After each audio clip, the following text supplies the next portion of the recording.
Good morning student. हाँ जी, next आपका topic है लेक्चर 6 है सॉलिड ज्योमेट्री का। हाँ जी, कल वाले टॉपिक पे हमने क्या किया था, find the length find out की थी। अब आपने क्या करना है, to find the length of the axis. उसी टॉपिक को हम कंटिन्यू कर रहे हैं, कल वाले टॉपिक को। To find the equation of the axis. हमने अब इक्वेशंस फाइंड आउट करनी है एक्सिस की, कि आपके पास जो इक्वेशंस बनेंगी उन कॉनिक जो है, अगर हाइपरबोला है या पैराबोला बन रहा है या इलिप्स बन रहा है, तो उसके अकॉर्डिंग जो आपके पास इक्वेशन ऑफ एक्सिस है वो क्या बनेगी। हाँ जी, कल वाले टॉपिक में हमने क्या किया था, इक्वेशन सॉल्व की थी हमने, जो आर स्क्वायर के अंदर आपके पास क्या थी, क्वाड्रेटिक इक्वेशन बन रही थी। उसी टॉपिक को हम कंटिन्यू कर रहे हैं। तो जर्नल इक्वेशन आपके पास क्या बनी थी, सबसे पहले जनरल इक्वेशन आपके पास जो बनी थी, जब आपने इक्वेशंस को सॉल्व किया तो हमारे पास रिजल्ट कुछ ऐसा बना था, a-1/r² इंटू में क्या था, capital x plus 2h(xy) plus b-1/r² into में क्या था, y² इक्वल टू 0। हाँ जी, इक्वेशन ये बनी थी। अब इसी टॉपिक को आपने कंटिन्यू करना आगे। इस इक्वेशन में हमने देखो क्या किया, अगर आप इक्वेशन सॉल्व कर रहे हो तो इक्वेशन सॉल्व करने के लिए आपने क्या करना है, इस पूरी इक्वेशन को सॉल्व करना। अब आपने लेंथ फाइंड आउट करनी है, इक्वेशन फाइंड आउट करनी है। इक्वेशन फाइंड आउट करने के लिए आप क्या करोगे, एक बार तो इस इक्वेशन को क्या करो, x² का जो कोफिशिएंट है उससे मल्टीप्लाई कर दो, वहाँ से एक इक्वेशन आ जाएगी। सिमिलरली फिर y² के कोफिशिएंट से मल्टीप्लाई कर दो, तो वहाँ से सेकंड इक्वेशन आ जाएगी। इस इक्वेशन को सॉल्व करेंगे तो हम क्या करेंगे, मल्टीप्लाई करेंगे। मल्टीप्लाइंग इक्वेशन, इक्वेशन 1 ही बोल दो, 1/a-1/r² से आपने क्या करना है, थ्रू आउट मल्टीप्लाई करना है। मल्टीप्लाई करेंगे ना तो आपके पास जो इक्वेशन देखो क्या बनेगी, यहाँ पे स्केयर आ जाएगा, यहाँ पे ये फैक्टर इसके साथ मल्टीप्लाई आ जाएगा, और यहाँ से टर्म्स को आप सॉल्व करोगे तो दोनों फैक्टर मल्टीप्लाई होकर उसके बाद इनकी मल्टीप्लिकेशन ओपन करनी है। मल्टीप्लिकेशन ओपन करने के बाद आपने देखना है कि रिजल्ट क्या बन रहा है आपके पास, ठीक है। उसके बाद हाँ जी, हमने देखो क्या डिफाइन किया। मैं डायरेक्ट इक्वेशन ही लिख रही हूँ, सिर्फ मल्टीप्लाई करना है आपने और कुछ नहीं करना। मल्टीप्लाई करने के बाद जो कॉरेस्पॉन्डिंग इक्वेशन बनेगी ना, या जो इक्वेशन बनेगी वो आपके पास ये बनेगी, a-1/r² into x plus hy। ये पूरी इक्वेशन का होल स्क्वायर बन जाएगा जब आप इसे सिंप्लीफाई करोगे। सिंपल सा कुछ नहीं, मल्टीप्लाई करना है। मल्टीप्लाई करने के बाद फैक्टर इक्वेट करने हैं। फैक्टर करने के बाद आपके पास जैसे a प्लस बी का होल स्क्वायर है, उसी टाइप से ये टर्म्स ओपन पड़ी है, उसे मैंने a प्लस बी का होल स्क्वायर की फॉर्म में अगेन लिख दिया, ठीक है।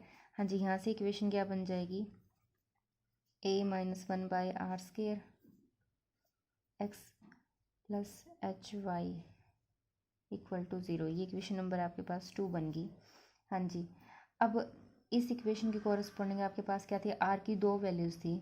आर की 2 वैल्यूज़ थी ना, तो आर की 2 वैल्यूज़ यहाँ पे 1/1 पुट कर दीजिए, दोनों 1/1 पुट कर दीजिए।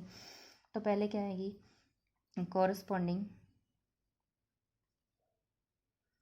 Corresponding to the two values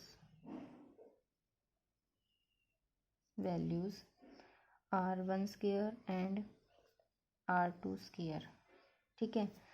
the equation of axis or, equation of axis आपकी क्या बनेगी, a-1/r1² plus hy equal to 0, and second क्या बन जाएगी, a-1/r2² x plus hy equal to 0। ये 2 इक्वेशंस आ जाएंगी। हाँ जी, इसी के अकॉर्डिंग आपने आगे सॉल्व करना है। अब देखिए, कैपिटल एक्स की वैल्यू जो है ना, वो हम पिछले टॉपिक में जब आपने सेंटर को शिफ्ट किया था तो एक्स किसके, स्मॉल एक्स किसके इक्वल था, स्मॉल एक्स की वैल्यू क्या थी, कैपिटल एक्स प्लस x1 था ना। तो यहाँ से हम कैपिटल एक्स की वैल्यू फाइंड आउट कर सकते हैं। कैपिटल एक्स आपके पास क्या आ जाएगा, x माइनस x1 आ जाएगा, वो वैल्यू उठा के आप यहाँ पे भी पुट कर सकते हैं। सिमिलरली कैपिटल वाई जो है वो क्या आ जाएगा, y माइनस y1 आ जाएगा। इन दोनों पॉइंट का यूज़ करके आपने इन इक्वेशन में पुट करना है, तो इक्वेशन आपके पास उसी फॉर्म की बन जाएगी। चाहे तो आप जनरल रिजल्ट ये यूज़ कर लीजिए, या फिर अगर आपने सेंटर के कॉरेस्पॉन्डिंग सॉल्व करना है तो इन पॉइंट्स को दोबारा कैपिटल एक्स और वाई की वैल्यूज़ पुट कर दीजिए, ठीक है। हाँ जी, उसके बाद नेक्स्ट आता है इसी में eccentricity of the conic,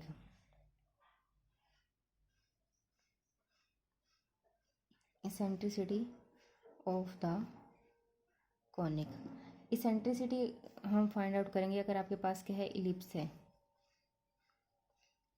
ellipse के लिए आपने क्या करना है, इलिप्स के केस में क्या था कि r1² greater than r2² greater than 0 था, ये कंडीशन थी।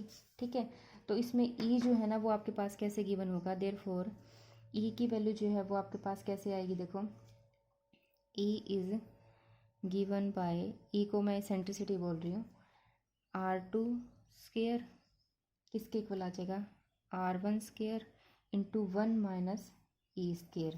ठीक है, यहाँ से r2² by r1² equal to क्या है, 1 माइनस e²। ऐसे और रिजल्ट को सॉल्व करेंगे तो e आपके दोबारा से शिफ्ट कर लेना, 1 को दोबारा से शिफ्ट कर लेना, e की वैल्यू सॉल्व कर लेना, तो e आपके पास क्या आ जाएगा, या e² जो है वो क्या आ जाएगा, 1 minus r2² by r1²। LCM लेके सॉल्व करेंगे, स्केयर करेंगे तो e आपके पास क्या आ जाएगा, आगे से और मल्टीप्लाई करेंगे तो हमारे पास क्या आ जाएगा, r1² माइनस r2² बाय में क्या आ जाएगा, r1²। ठीक है, तो e आपके पास क्या आ जाएगा, root of r1² minus r2² by में क्या आ जाएगा, r1। तो ये इसेंट्रिसिटी आ जाएगी जब आपके पास रिजल्ट क्या है, या कॉनिक जो है वो आपके पास क्या बन रहा है, इलिप्स बन रहा है। इसी टाइप से जब हाइपरबोला का केस था सेकंड, तब हमने क्या किया था, उसमें हमारे पास क्या था, इन दिस केस मतलब हाइपरबोला में हमारे पास क्या था, जब r1 जो है वो आपके पास क्या रहे, r1² जो ग्रेटर देन 0 रहे, एंड r2 जो स्केयर है वो किससे रहे, 0 से छोटा, तो e जो है वो हमारे पास क्या बन जाएगा, e is given by, eccentricity को हम कैसे डिफाइन करेंगे, माइनस r, अगर ये नेगेटिव है लेस देन 0 तो ऑब्वियस सी बात है r2 जो है ना वो आपके पास नेगेटिव रहेगा, r2 का जो स्केयर है वो हम क्या कर रहे हैं, r1² e² माइनस, देखिए एक बात और है यहाँ पे, हम r2 का स्केयर जो है ना इस स्केयर को हम पूरी नेगेटिव के इक्वल लेके चल रहे हैं कि ये जो पूरी वैल्यू है ना वो एक नेगेटिव क्वांटिटी है। ठीक है, और अगर हम ये बोल दें तो ये आपके पास क्या रहेगा, पॉजिटिव, तो दोनों में डिफरेंस है, ये पूरी वैल्यू को हम नेगेटिव लेके चल रहे हैं। ठीक है, इसके स्केयर को नहीं, स्केयर में तो ऑब्वियस सी बात है अगर आप नेगेटिव वैल्यूज पुट करोगे तो पॉजिटिव ही बन जाएगा, तो हमने क्या करना है, इस पूरी वैल्यूज़ को हम नेगेटिव लेके चल रहे हैं कि r2 का जो स्केयर है ना, या r2² जो थी वो पूरी की पूरी क्या थी, एक नेगेटिव क्वान्टिटी थी, तो इसको नेगेटिव लिख दिया। हाँ जी, इसको सॉल्व करेंगे तो हमारे पास क्या आ जाएगा, नेगेटिव r2² बाय में r पहले की तरह ही सॉल्व करना है, e² माइनस में 1 आ जाएगा, वहाँ पे हमारे पास क्या था, 1 माइनस e² था, और यहाँ पे हमारे पास क्या आ जाएगा, e² माइनस 1। ठीक है, तो e² आपके पास क्या आ जाएगा, इसे और सिंप्लीफाई करेंगे, 1 माइनस में r2² बाय में r1²।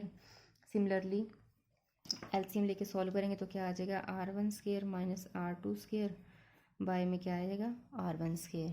ठीक है, तो e आपके पास क्या आ जाएगा, root of r1² minus r2² by में r। इसेंट्रिसिटी दोनों केसेस में क्या रहेंगी, सेम रहेंगी, चाहे वो इलिप्स बनता हो, चाहे वो क्या बनता हो, हाइपरबोला बनता हो। हाँ जी, नेक्स्ट आर्टिकल है हमारे पास इसी में। अब आपने क्या करना है, to find the foci of a conic. ठीक है, to find the foci of the conic. अब कॉनिक आपके पास कैसे दे रखा है, सेम वही e² प्लस में 2hxy plus by² plus 2gx plus 2fy plus c equal to 0। हाँ जी, इसको फाइंड आउट करना है आपने, कि आपने फोकस या फोसाई जो है वो फाइंड आउट करना है। फोसाई फाइंड आउट करने के लिए आपने देखना क्या डिफाइन किया, सेम वही है कि जनरल कॉनिक लेके चले हैं। जनरल कॉनिक में आप क्या कर रहे हो, जनरल कॉनिक में कि आपने इसके सेंटर को शिफ्ट कर दिया, सेंटर को शिफ्ट करने के बाद आपने क्या सॉल्व किया, देखो अगर आप इसके सेंटर को शिफ्ट कर दो तो सबसे पहले तो हम इसको लेके चलेंगे कि let centre of the conic be x1 y1, centre को आप लेके चलो। ठीक है, for shifting the origin,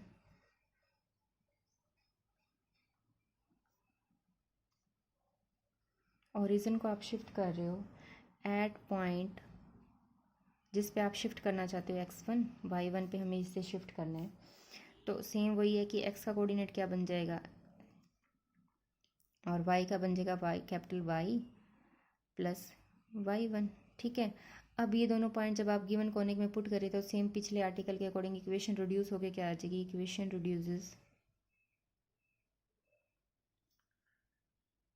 reduce होकर किस फॉर्म में बनेगी आपके पास, सेम वही कैपिटल फॉर्म में ax² प्लस में 2hxy plus by² equal to 1। ये इक्वेशन नंबर 2 बन गई। अब इसी का आपने क्या करना है, फोसाई पॉइंट फाइंड आउट करने हैं। फोसाई फाइंड आउट करने के लिए हम क्या करेंगे, आपके पास पहला केस आता है when conic is an ellipse. इस टॉपिक में आपके पास इलिप्स और हाइपरबोला के केस बनेंगे। नेक्स्ट जो टॉपिक आएगा उसमें हमारे पास पैराबोला का केस बनेगा।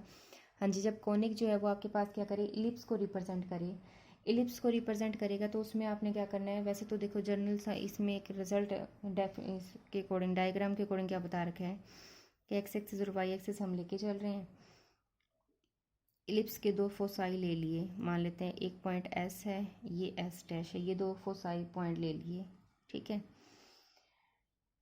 यहाँ सेंटर ले लिया, यहाँ इस पॉइंट के कोरस्पॉन्डिंग आपने क्या किया, एक पॉइंट ले लिया एक्स एक्सिस पे, ये पॉइंट ए है। अब ये जो लाइन है या ये जो पॉइंट है यहाँ पे एंगल कितना आ रहा है आपके पास, थीटा आ रहा है। एस के कोऑर्डिनेट क्या ले लिए, एक्स डैश और वाई डैश ले लिए। ये दो एस डैश जो है वो आपके फोसाई पॉइंट हैं। ठीक है, ऑन द मेजर एक्सिस है फिलिप्स मेजर एक्सिस पे, और ये जो है वो थीटा एंगल से मेक हो रहे हैं, बन रहे हैं with x axis.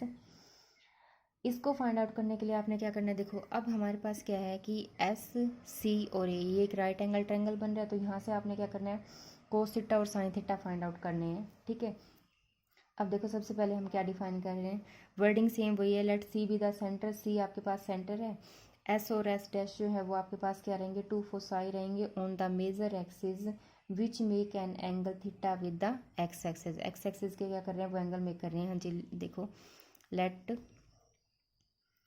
C be the center and S dash be the two foci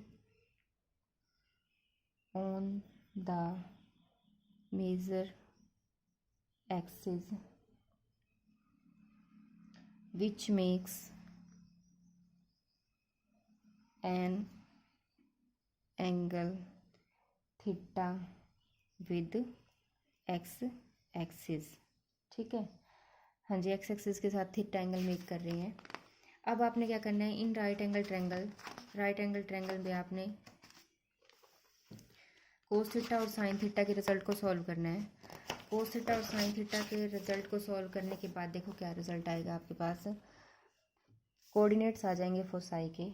हाँ जी, देयरफॉर सी एस और सी एस डैश जो है वो आपके पास क्या रहेगा, e into r one. Radius को हम लेके चलें कि उसकी आर वन है रेडियस।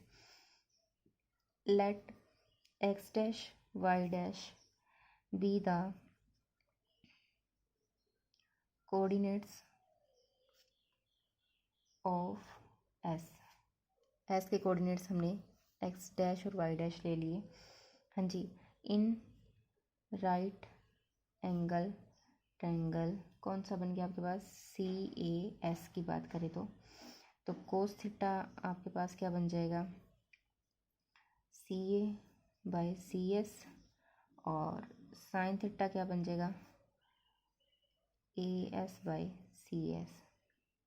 ठीक है, तो कोस थीटा हमारे पास क्या बन जाएगा, एक्स डैश बाई में ई इंटू में आर वन, और साइन थीटा हमारे पास क्या बन जाएगा, वाई डैश बाई में ई इंटू आर वन। हाँ जी, यहाँ से एक्स डैश की वैल्यू क्या आ जाएगी, e into r one cos theta, और वाई डैश की वैल्यू क्या आ जाएगी, e into r one sine theta. तो ये एक्स डैश और वाई डैश जो आपने एस के कोऑर्डिनेट माने थे वो पॉइंट्स आपके पास आ गए हैं। ठीक है, देयरफॉर कोऑर्डिनेट्स ऑफ फोसाई। एक बात और है जो आपका, मैं डायरेक्ट ये पॉइंट्स जो बता रही हूँ कि कोऑर्डिनेट हम ऐसे फाइंड आउट कर रहे हैं। इलिप्स और हाइपरबोला आपने पहले प्रीवियस क्लासेस में पढ़ा हुआ है, तो उसका बेस आपको स्ट्रॉन्ग होना चाहिए। मैं डायरेक्ट वही पॉइंट्स उठा रही हूँ कि आपने फोकस पॉइंट कैसे निकालने हैं, मेजर एक्सिस की लेंथ क्या है, माइनर एक्सिस क्या है, सिर्फ उसी को हमने आगे सिंप्लीफाई किया और कुछ भी नहीं है। हाँ जी, तो कोऑर्डिनेट ऑफ फोसाई आपके पास क्या बन जाएंगे, 0 ± ER1 cos थीटा और 0 ± ER1 sin थीटा, ये कोऑर्डिनेट आ जाएंगे। ठीक है, और हमने क्या निकाला था, ई आपने सॉल्व किया था। ठीक है, ई आपके पास क्या था, √R1² - R2²। वाई में क्या था, R1 था। इसको जब हम सिंप्लीफाई करेंगे तो ER1 की वैल्यू क्या थी, R1² - R2²। अब ये ER1 के प्लेस पे ये वैल्यू उठा के पुट कर दो, तो कोऑर्डिनेट क्या बन जाएंगे, देयरफॉर कोऑर्डिनेट्स ऑफ फोसाई क्या बन जाएंगे हमारे पास, ± ER1 के प्लेस पे ये वैल्यू पुट करेंगे तो √R1² - R2² इंटू में क्या आ जाएगा, cos थीटा। सिमिलरली यहाँ पे क्या आ जाएगा, ± √R1² - R2² into sine theta. ये कोऑर्डिनेट्स आ जाएंगे। ठीक है, इसी टाइप से सेकंड केस जो है वो आपके पास हाइपरबोला का था।